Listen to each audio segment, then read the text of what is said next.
SSC English second paper এই বইটি থেকে কমপ্লিটিং সেন্টেন্স পড়া হচ্ছে। তো এখানে ৭০ নম্বরে এতে বলছে যে since the boy violated the rules, যেহেতু ছেলেটি আইন অমান্য করেছিল তাহলে কি হতে পারে?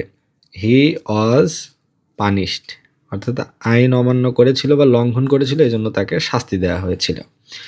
বি নাম্বারে বলছে had I been the prime minister of Bangladesh, আমি যদি বাংলাদেশের প্রাইম মিনিস্টার হয়ে থাকতাম তাহলে I would have solved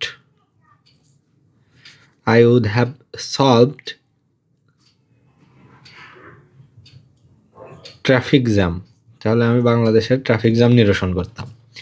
C নাম্বারে বলছে he opened a bank account so that, সে একটা ব্যাঙ্ক অ্যাকাউন্ট খুলেছিল যাতে করে হি কুড সেভ মানি, যেন সে টাকা সঞ্চয় করতে পারে।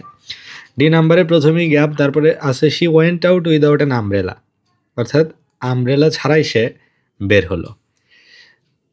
এখানে বসানো যেতে পারে যে দো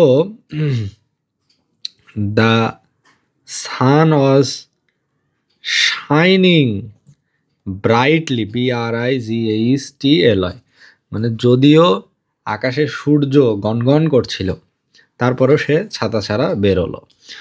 ই নাম্বারে বলছে ইউ প্রিটেন্ডেড অ্যাজ ইফ, তুমি এমন ভান করেছিলে যেন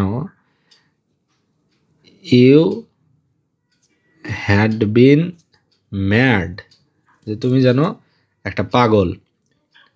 you had been a mad, যে তুমি যেন একটা পাগল, এরকম একটা আচরণ তুমি শুরু করেছিলে।